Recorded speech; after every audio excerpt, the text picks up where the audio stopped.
believe in anti-red tape. Yes, please respond. Yes, Mr. Chair. We will submit, Mr. Chair, Your Honor, in writing.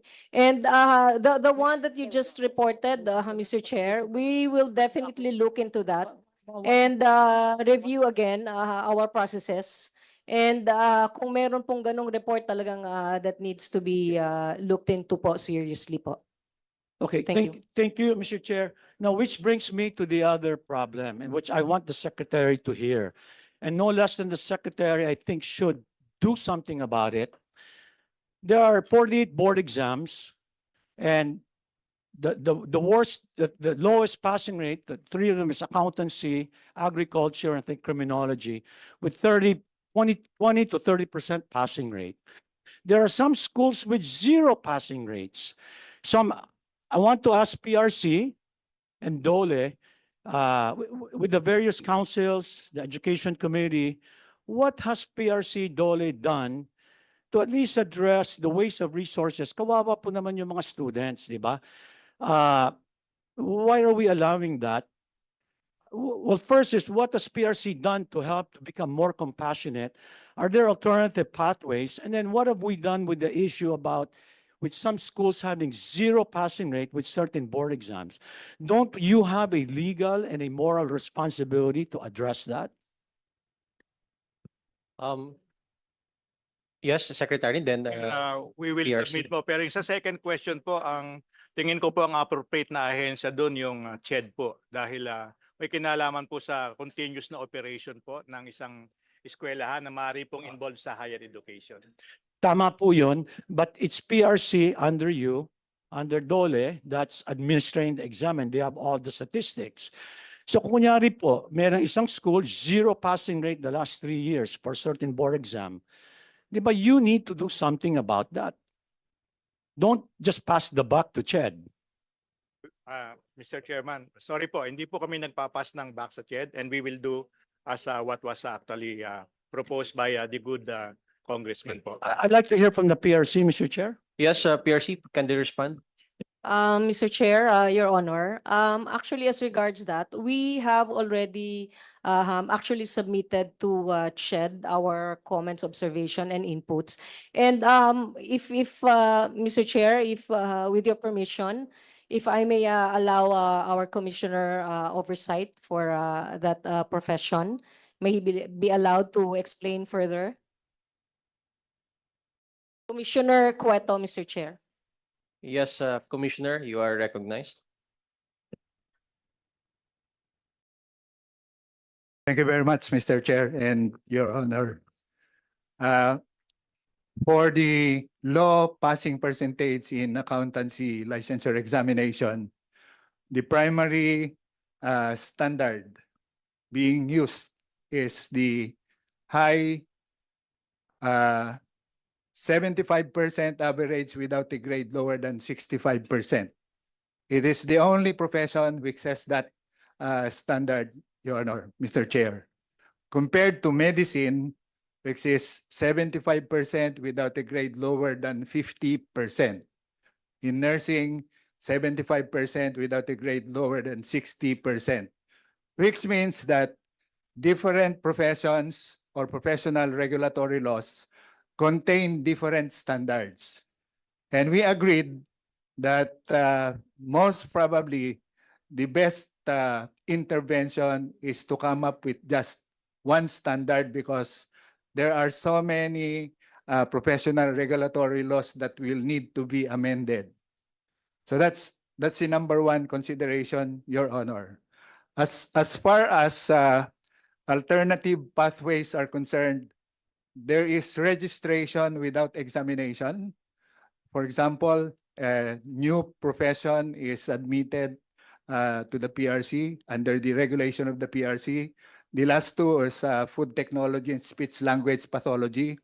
Then all of the professionals who have been active members of the association will be admitted under registration without examination. And in some professions, like professional teachers, I presented this already in the Senate during the hearings, that out of 1,700 teacher education institutions, 500 of them had zero passing percentages for more than 5 years. And Senator Joel Villanueva was asking, so what is being done to these 500 institutions? We said 500, we said zero passing percentages for the last more than 5 years. And I think CHED is already doing something about it because we have submitted our reports and we have shared our statistics. We have a member of the regulatory board who is a member of the technical panel, and we instruct the member of the regulatory board to present those statistics in meetings of the technical panels under the CHED, Your Honor. So we have done those. We just provide the information to them because the CHED is the regulatory agency for higher education institutions. Thank you very much, Mr. Chair. Well, thank you for sharing that, Commissioner. So, Mr. Chair, please allow me to say that we're creating an injustice when students are asked to pay tuition, graduate 4 years, and then their school is zero passing rate. So why doesn't DOLE, PRC, the government just publish? Let's just be transparent. Why don't you publish all these statistics? Let the families and students decide if they're going to enroll in that particular course in that particular school. That alone would probably help already the public. Wouldn't that be a good practice? Mr. Chair, Your Honor, we will soon be coming up with statistics arranged from highest to lowest in all professions. We have started with the health cluster because of the requirements for the implementation of the Universal Healthcare Act. So we are prioritizing the human resources for health. But we will cover all 46 professions because under the law, we can, but I don't know if we will be able to publish in national newspapers because those are very expensive. We can distribute it to the CHED, to the professional regulatory boards, to the Association of Deans, because there are Association of Deans so that they will know. And they will be the ones to maybe disseminate that to students for them to see the ranking of the schools to which they plan to enroll, Your Honor. So we're already doing that, Your Honor.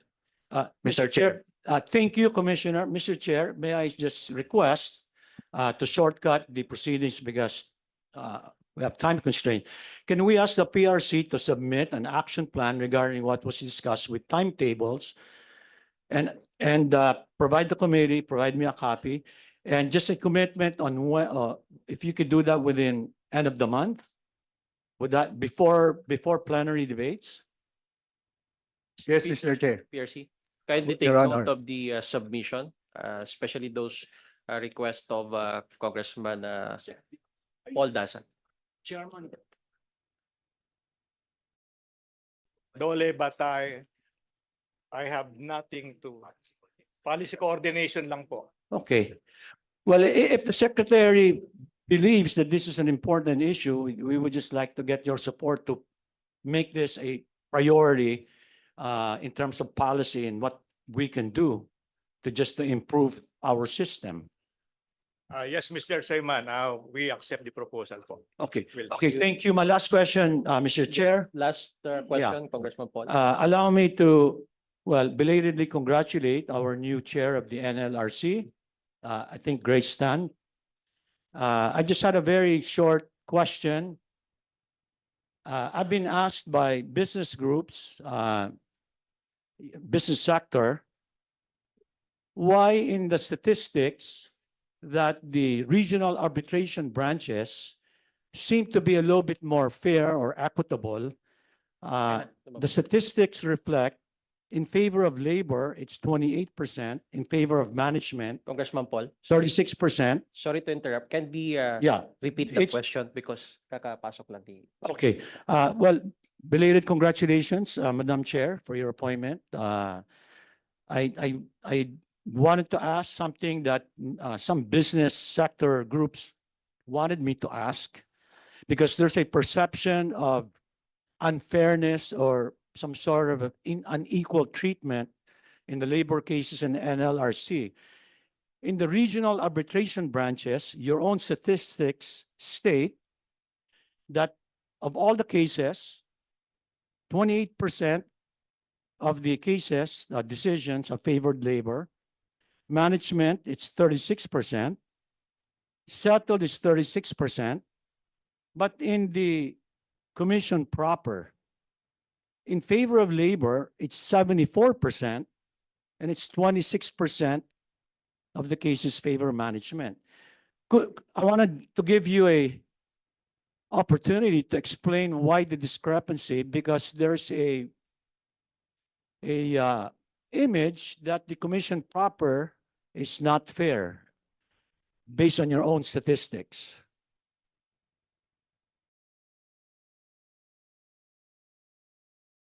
Thank you for the question.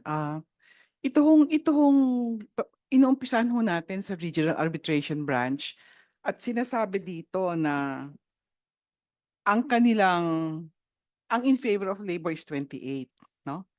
And management is 36, which I think is a very fair assessment ho yun ng performance. Wag na ho nating tignan yung settled. Kasi pag settled po, wala na hong issue dyan. Nagkaayos sila at nagkaintindihan. So ito hong number na 28 at 36, ito ho yung umaakyat sa amin on appeal. No? So kung ang labor ho na 28% ay nag-appeal at 36% naman management nag-appeal, ang actual ho nag-a-appeal sa amin is only 30%. So yung ito hong performance na 74% in favor of labor, 26% in favor of management, ito ho yung sa 30% composition na lang. Ngayon, kung sasabihin ho natin, are we favoring labor or labor dahil sa aming performance na 74%? Palagay ko po hindi eh. Kasi po, ang pag-aaral ho sa komisyon, talagang 3 commissioners ang umuupo sa isang kaso at dinidiscuss ho yun thoroughly. At sa totoo lang po, yun hong figure na 74, kung absolute number ho, kukonti na lang po ito. Kasi sa settlement ho, yun hong malaking number sa settlement which is 36%. Ang laki na hong number nun eh. Malaking number na siya in terms of absolute. Kaya kung sasabihin, are we in favor of management dahil 74%? Pag-aaral ho yun sa merito ng kaso. At yung nga hong ibang, may nakausap po kami kahapon na isa ring congressman, sabi niya, pwede bang ang labor ninyo gawin yung 80%? Yung ganon, sabi ho namin, hindi ho po pwede kasi ho kami ho ay nakabase sa merit ng case. Kung talagang panalo, panalo. Kung talo po eh. Wala ho kaming gustong pagkiling sa management. But ang sinasabi lang po namin lagi, kung may equilibrium, kasi yan na po ay nasa ating konstitusyon, if there is a doubt, rule in favor of labor. But if there is a doubt, pero kung klaro po ang basihan, then we have to make a decision, be it labor or management. Yun po. Thank you po. Thank you for the response, and that's my last question, Mr. Chair. Thank you, Congressman Paul.